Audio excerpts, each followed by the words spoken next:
నియోజకవర్గంలో జనం గ్యాదరింగ్కి చాలట్లేదు, వీళ్ళ వల్ల కావట్లేదు. అయినా కూడా ఇప్పుడు అతనికి ఏదో శెట్టి బలిజ అనుకుంటా కదా అతనికి, ఆ కారణంగానే అవకాశం ఇచ్చాడు ఆయన. ఇప్పుడు శెట్టి బలిజ ఈ కమ్యూనిటీలన్నీ కూడా కాపు కమ్యూనిటీల కింద ఇంతవరకు వాళ్ళు వేరు వీళ్ళు వేరు అన్నట్టు ఫీల్ అయ్యేవాడు. మీకు అదే నేను అనేది, బీసీ కాపులు ఓసీ కాపులు ఒకటే అయ్యారు కదా పవన్ కళ్యాణ్. ఇప్పుడు గోదావరి జిల్లాల్లోకి వచ్చేటప్పటికి ఆ ఫీలింగ్ బాగా బలంగా ఉంటుంది. ఇంకా పవన్ కళ్యాణ్ ఇంపాక్ట్ పోదు కదా ఇప్పట్లో. అలాంటప్పుడు మనం జగన్తో ఉంటే ప్రయోజనం ఏముంది? అలాగని ఇప్పటికిప్పుడు వెళ్తే వాళ్ళు తీసుకునే పరిస్థితుల్లో లేరు తెలుగుదేశం, జనసేన వీళ్ళందరూ కూడా.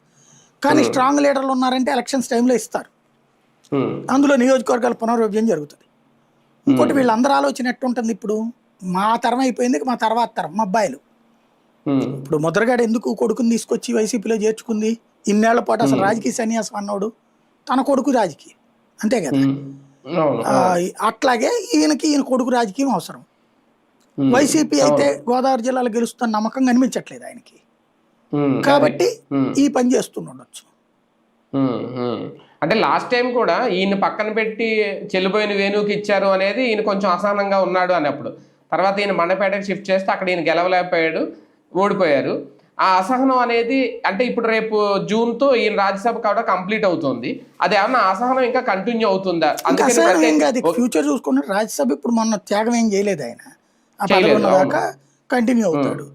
చెల్లిపోయిన వేణుకే ఇస్తారనుకుంటున్నాను నేను టికెట్ అక్కడ, ఎందుకంటే అతను గెలిచాడు, ప్లస్ పబ్లిక్ లో ఆదరణ ఉంది అతనికి. వీళ్ళ పట్ల కొంత, ఎందుకంటే వరుసగా ఓడిపోతా వచ్చాడు కదా పిల్లి సుభాష్ చంద్రబోస్, ఆయనే ఓడిపోయాడు కదా స్వయంగా, ఆయన గెలుస్తాడన్న నమ్మకం